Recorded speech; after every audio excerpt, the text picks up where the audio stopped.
დინარევ სამების საკათედრო ტაძარში სამოქალაქო პანაშვიდი ტაძარში არის გადმოსვენებული 10 მებრძოლის ცხედარი, რომლებიც აფხაზეთის ომის დროს ბაბუშერას აეროპორტში თვითმფრინავის აფეთქების დროს დაიღუპნენ. მათი ცხედრების იდენტიფიცირება მოხდა ლევან სამხარაულის სახელობის ექსპერტიზის ბიუროში, ზოგადად კი ქართულ აფხაზური კონფლიქტის დროს უგზო-უკლოდ დაკარგულთა მოძიების საკითხებზე 2010 წელს წითელი ჯვრის ეგიდით შექმნილი ორმხრივი კომისია მუშაობს და სწორედ ამ მოლაპარაკებების შედეგად გადაწყდა ბაბუშერას ძმათა სასაფლაოს გახსნა და ცხედრების ექსჰუმაცია. როგორც უკვე აღნიშნეთ, სამოქალაქო პანაშვიდი დღეს დილიდან მიმდინარეობს სამების საკათედრო ტაძარში. აქ არიან შეკრებილი როგორც დაღუპულის ოჯახის წევრები, ასევე იკრიბებიან სამთავრობო გუნდის წარმომადგენლები. სულ რამდენიმე წამის წინ ტაძარში უკვე შევიდნენ საქართველოს პრეზიდენტი გიორგი მარგველაშვილი, თავდაცვის მინისტრი თინა ხიდაშელი, ასევე პანაშვიდზე იმყოფება ლტოლვილთა და განსახლების მინისტრი სოზარ სუბარი. აქ არიან ასევე ის ადამიანები, რომლებსაც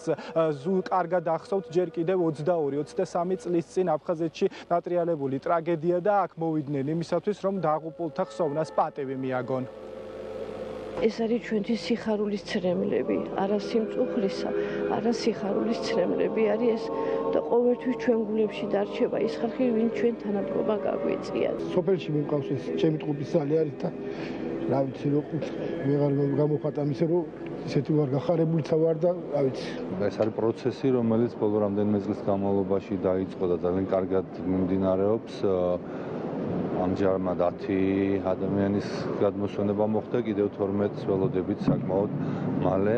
მადლობა ღმერთს და ყველა იმ ადამიანს, ვინც იღვაწეს და ეს გარდაცვლილება, რომლებიც დაახლოებით 22 წლის წინ აფხაზეთში ტრაგიკულად გარდაიცვალნენ, დაუბრუნდნენ მის ოჯახებს, მათ ოჯახებს საშუალება ექნებათ, რომ მივიდნენ მათ საფლავთან და ილოცონ. ადამიანები, რომლებმაც თავიანთი ყველაზე ძვირფას სიცოცხლე შეწირეს ჩვენს ქვეყანას და სწორედ ამ ადამიანების მაგალითზე უნდა აღზარდოთ ჩვენ მომავალი თაობა.